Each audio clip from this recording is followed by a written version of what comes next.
നമസ്കാരം. ജന്മഭൂമിയിലേക്ക് സ്വാഗതം. വാർത്തകൾ ചുരുക്കത്തിൽ. സെക്രട്ടേറിയറ്റ് പടിക്കൽ നടത്തുന്ന രാപ്പകൽ സമരം ആശാപ്രവർത്തകർ അവസാനിപ്പിക്കുന്നു. ഇനി ജില്ലകളിലേക്ക് സമരം വ്യാപിപ്പിക്കാനാണ് ആശാപ്രവർത്തകരുടെ തീരുമാനം. കേരളപ്പിറവി ദിനമായ നാളെ പ്രഖ്യാപനം നടത്തും. നാളെ 266-ാം ദിവസത്തിലേക്ക് എത്തുമ്പോഴാണ് സമരം അവസാനിപ്പിക്കുന്നത്. വൈക്കം തോട്ടുവക്കത്ത് KV കനാലിലേക്ക് കാർ മറിഞ്ഞ് ഒരാൾ മരിച്ചു. മരിച്ചയാളെ തിരിച്ചറിഞ്ഞില്ല. വെള്ളിയാഴ്ച പുലർച്ചെ നാട്ടുകാരാണ് കാർ കനാലിൽ മറിഞ്ഞു കിടക്കുന്നത് കണ്ടത്. നാട്ടുകാർ വിവരം അറിയിച്ചതിനെ തുടർന്ന് വൈക്കം അഗ്നിരക്ഷാ സേന എത്തി മൃതദേഹം പുറത്തെടുത്തു. കാർ ഉയർത്താനുള്ള ശ്രമങ്ങൾ നടന്നു വരികയാണ്. ഒറ്റപ്പാലം രജിസ്ട്രേഷനിലുള്ള കാറാണ് അപകടത്തിൽപ്പെട്ടതെന്നാണ് വൈക്കം പോലീസ് പറയുന്നത്. തലസ്ഥാനത്തെ ആമേഴഞ്ചാൻ തോട്ടിൽ ശുചീകരണത്തിനിടെ ഒഴുക്കിൽപ്പെട്ട് മരിച്ച ക്രിസ്റ്റഫർ ജോയിയുടെ മാതാവ് മെൽഹിക്ക് പുതിയ വീടൊരുങ്ങി. കോർപ്പറേഷൻ നിർമ്മിച്ചു നൽകുന്ന വീടിന്റെ ഗൃഹപ്രവേശം ഇന്ന് വൈകിട്ട് 5 മണിക്ക് നടക്കും. മരായമുട്ടം കോണത്ത് വിളാകത്താണ് 10 ലക്ഷം ചെലവിട്ട് 5 സെന്റിൽ വീട് നിർമ്മിച്ചിരിക്കുന്നത്. ജില്ലാ പഞ്ചായത്താണ് സ്ഥലം കണ്ടെത്തിയത്. MDMAയുമായി യുവാവ് പിടിയിൽ. കൊല്ലം കടക്കലാണ് സംഭവം. കടക്കൽ പഞ്ചായത്ത് പാലക്കൽ വാർഡിലെ CPM മെമ്പറുടെ മകനായ അജോഷ് അശോകനാണ് പിടിയിലായത്. യുവാവിൽ നിന്ന് 15 ഗ്രാം MDMA ആണ് കണ്ടെടുത്തത്. ഡെൻസാഫ് സംഘം നടത്തിയ പരിശോധനയിൽ ലഹരി വസ്തുക്കൾ കണ്ടെടുക്കുകയായിരുന്നു. ബാംഗ്ലൂരിൽ നിന്നാണ് ലഹരി കേരളത്തിലേക്ക് എത്തിക്കുന്നത്. ട്രെയിൻ മാർഗം കൊല്ലത്ത് എത്തിച്ച ശേഷം ബസ്സിൽ നാട്ടിലേക്ക് കൊണ്ടുവരികയായിരുന്നു. നിക്ഷേപകരെ വഞ്ചിച്ചെന്ന കേസിൽ ഗോൾഡൻ വാലി നിധി കമ്പനി ഉടമയെ തമ്പാനൂർ പോലീസ് അറസ്റ്റ് ചെയ്തു.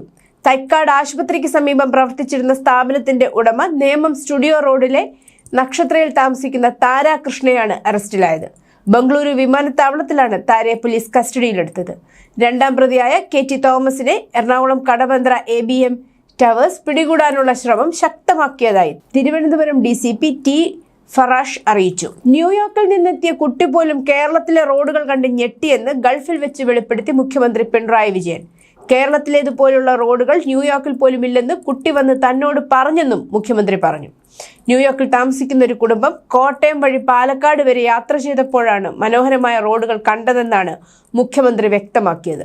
ഖത്തറിൽ മലയാളോത്സവം 2025 ഉദ്ഘാടനത്തിനെത്തിയപ്പോഴാണ് പിണറായി വിജയന്റെ അവകാശവാദം. ലോക കേരള സഭയുടെയും മലയാളം മിഷൻ സംസ്കൃതി ഖത്തർ ചാപ്റ്ററിന്റെയും സംയുക്ത ആഭിമുഖ്യത്തിലാണ് മലയാളോത്സവം 2025 സംഘടിപ്പിക്കുന്നത്.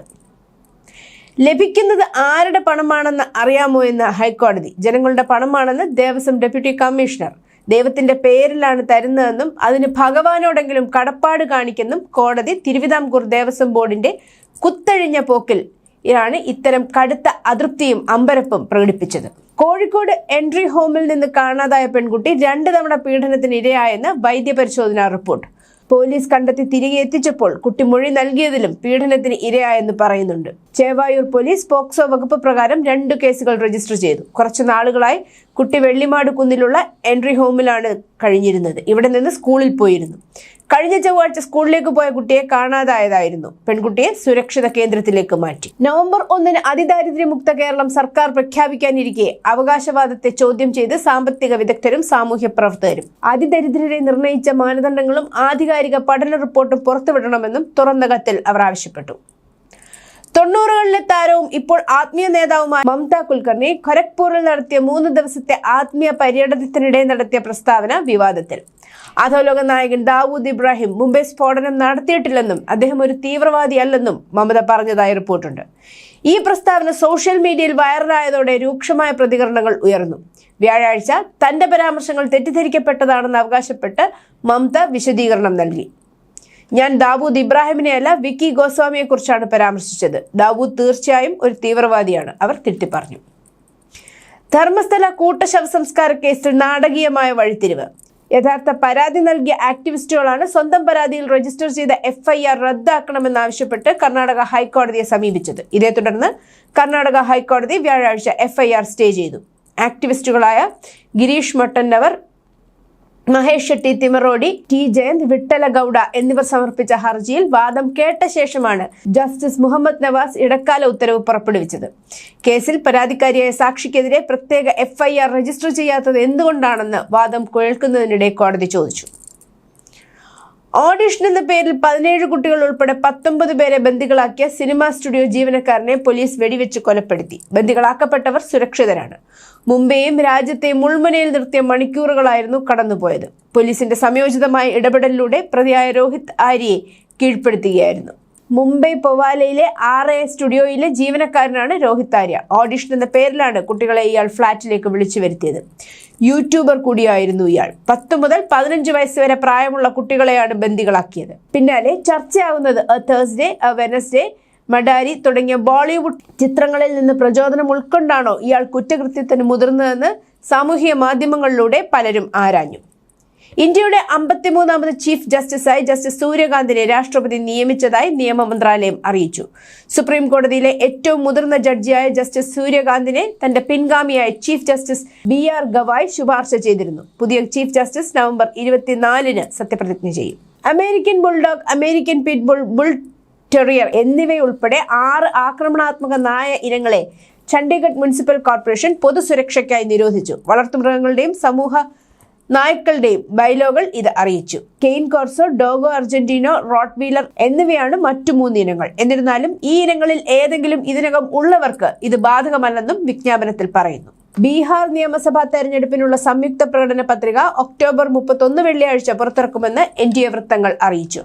പ്രധാനമന്ത്രി നരേന്ദ്രമോദി, കേന്ദ്ര ആഭ്യന്തരമന്ത്രി അമിത്ഷാ, ഭാരതീയ ജനതാ പാർട്ടി മേധാവി JP നദ്ദ, ബീഹാർ മുഖ്യമന്ത്രി നിതീഷ് കുമാർ, LJP RV അധ്യക്ഷനും കേന്ദ്രമന്ത്രിയുമായ ചിരാഗ് പാസ്വാൻ എന്നിവരുൾപ്പെടെ സഖ്യത്തിലെ എല്ലാ ഉന്നത നേതാക്കളും പ്രകടന പത്രിക പുറത്തിറക്കുന്ന വേളയിൽ പങ്കെടുക്കുമെന്ന് കരുതുന്നു. പഹൽഗാം ഭീകരാക്രമണത്തെ തുടർന്ന് മ്യാൻമാറിൽ നിന്നുള്ള അഭയാർത്ഥികൾ കടുത്ത സമ്മർദ്ദത്തിലാണെന്ന് മ്യാൻമാറിനെ കുറിച്ചുള്ള ഒരു UN വിദഗ്ധന്റെ റിപ്പോർട്ട് ഭാരതം തള്ളി. അടിസ്ഥാനരഹിതമായ നിരീക്ഷണങ്ങൾ എന്ന് ഭാരതം ഇതിനെ വിശേഷിപ്പിച്ചു. മുൻവിധിയോടെയുള്ള പക്ഷപാതപരമായ ഈ വിശകലനത്തെ ഭാരതം അപലപിച്ചു. ബ്രിട്ടനിലെ രാജാവ് ചാൾസ് തന്റെ ഇളയ സഹോദരൻ ആൻഡ്രൂ രാജകുമാരന്റെ എല്ലാ രാജകീയ പദവികളും ബഹുമതികളും പിൻവലിക്കാൻ തീരുമാനിച്ചതായി ബക്കിംഗ്ഹാം കൊട്ടാരത്തിൽ നിന്നുള്ള ഒരു പ്രസ്താവനയിൽ പറയുന്നു. ലൈംഗിക കുറ്റവാളി ജെഫ്രി എപ്സ്റ്റീനുമായി ആൻഡ്രൂ രാജകുമാരനെ ബന്ധപ്പെടുത്തിയെന്ന ആരോപണങ്ങൾക്കിടെയാണ് ഈ തീരുമാനം. ആൻഡ്രൂ രാജകുമാരന് വിൻസർ എസ്റ്റേറ്റിലെ വസതി വിട്ട് ഒരു സ്വകാര്യ വസതിയിലേക്ക് മാറേണ്ടി വന്നു. ആണവായുധ പരീക്ഷണം പുനരാരംഭിക്കാനുള്ള US പ്രസിഡന്റ് ഡൊണാൾഡ് ട്രംപിന്റെ ഉത്തരവിനെ ഇറാൻ വിമർശിച്ചു. ഇതിനെ പിന്നോക്കാവസ്ഥയും നിരുത്തരവാദിത്തപരവുമാണെന്ന് വിശേഷിപ്പിച്ചു.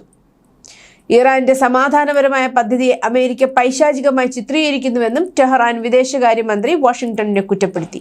പരീക്ഷണങ്ങൾ പുനരാരംഭിക്കുമ്പോൾ തന്നെ ഇറാന്റെ സമാധാനപരമായ പദ്ധതിയെ അമേരിക്ക പൈശാചികമായി ചിത്രീകരിക്കുകയാണെന്ന് അദ്ദേഹം പറഞ്ഞു. മിസിസിപ്പി സർവകലാശാല ടേണിംഗ് പോയിന്റ് USA ഒരു പരിപാടിയിൽ സംസാരിക്കവേ vice president JD Vance Indian വംശജയും ഹിന്ദുവുമായ ഭാര്യ ഉഷ ക്രിസ്തുമതം സ്വീകരിച്ചാൽ തനിക്കത് വളരെ ഇഷ്ടമാണെന്ന് പറഞ്ഞു. പിന്നാലെ ഇത് വിവാദങ്ങൾക്ക് തിരികൊളുത്തി. ഹിന്ദു പാരമ്പര്യങ്ങൾ പോരാ എന്ന് പറഞ്ഞുകൊണ്ട് വാൻസ് ഹിന്ദുമതത്തെ അപമാനിച്ചുവെന്ന് Hindu American foundation director Suhag Shukla പറഞ്ഞു. US-ൽ വർദ്ധിച്ചു വരുന്ന ഇന്ത്യ വിരുദ്ധ വികാരവും ഹിന്ദുക്കളോടുള്ള വിദ്വേഷവും വർഷങ്ങളായി നിലനിൽക്കുന്നതിനാൽ ഇത്തരത്തിലുള്ള പരാമർശങ്ങൾ ഇന്ത്യൻ സമൂഹത്തിലെ അംഗങ്ങൾക്കെതിരായ മാരകമായ കുറ്റകൃത്യങ്ങളിൽ കലാശിക്കുന്നുവെന്ന വാദവും ഇപ്പോൾ ശക്തമായി ഉയരുന്നുണ്ട്. ഇസ്താംബുളിൽ നടന്ന സമാധാന ചർച്ചകളെ തുടർന്ന് പാകിസ്ഥാനും അഫ്ഗാനിസ്ഥാനും ഒടുവിൽ വെടിനിർത്തൽ പാലിക്കാൻ സമ്മതിച്ചതായി തുർക്കി വിദേശകാര്യ മന്ത്രാലയം വ്യാഴാഴ്ച പ്രഖ്യാപിച്ചു. ഈ ആഴ്ച ആദ്യം ഇരു രാജ്യങ്ങളും തമ്മിലുള്ള ചർച്ചകൾ പരാജയപ്പെട്ടതിനെ തുടർന്നാണിത്. പാകിസ്ഥാൻ, അഫ്ഗാനിസ്ഥാൻ, തുർക്കി, ഖത്തർ എന്നീ രാജ്യങ്ങളുടെ പ്രതിനിധികൾ പുറത്തിറക്കിയ പ്രസ്താവന പ്രകാരം വെടിനിർത്തൽ നടപ്പാക്കുന്നതിന് അന്തിമ രൂപം നൽകുന്നതിനായി ഇരു രാജ്യങ്ങളും നവംബർ 6-ന് ഇസ്താംബുളിൽ വീണ്ടും ഉന്നതതല യോഗം ചേരും. സുഡാനിലെ പടിഞ്ഞാറൻ ഡാർഫർ മേഖലയിലെ എൽ ഫാഷർ നഗരം പിടിച്ചെടുക്കുന്നതിനിടെ റാപ്പിഡ് സപ്പോർട്ട് ഫോഴ്സ് RSF അഴിച്ചുവിട്ട അക്രമങ്ങളിൽ നിരവധി പേർ കൊല്ലപ്പെട്ടു. ഓൺലൈനിൽ പ്രചരിക്കുന്ന വീഡിയോകൾ ഈ മേഖലയിൽ പൊട്ടിപ്പുറപ്പെട്ട ക്രൂരതയെ വ്യക്തമാക്കുന്നു. രാജ്യത്തിന്റെ നിയന്ത്രണത്തിനായി സുഡാൻ സൈന്യവുമായി പോരാടുന്ന RSF ഉപരോധിക്കപ്പെട്ട നഗരത്തിൽ നിന്ന് സിവിലിയന്മാർ പലായനം ചെയ്യാൻ ശ്രമിച്ചതിനെ തുടർന്ന് കഴിഞ്ഞ 3 ദിവസത്തിനിടെ കുറഞ്ഞത് 1500 പേരെ കൊന്നൊടുക്കി. മേഖലയിലെ അക്രമങ്ങളുടെ അസ്വസ്ഥമായ ദൃശ്യങ്ങൾ ആഗോളതലത്തിൽ പ്രതിഷേധം ഉയർത്തി. RSFന്റെ സമീപകാല പ്രവർത്തനത്തെ അപലപിച്ചുകൊണ്ട് വ്യാഴാഴ്ച ഐക്യരാഷ്ട്രസഭയിലും പടിഞ്ഞാറൻ തലസ്ഥാനങ്ങളിലും ഉദ്യോഗസ്ഥർ പ്രസ്താവനകൾ പുറപ്പെടുവിക്കാൻ തുടങ്ങി. News desk, Janmabhumi.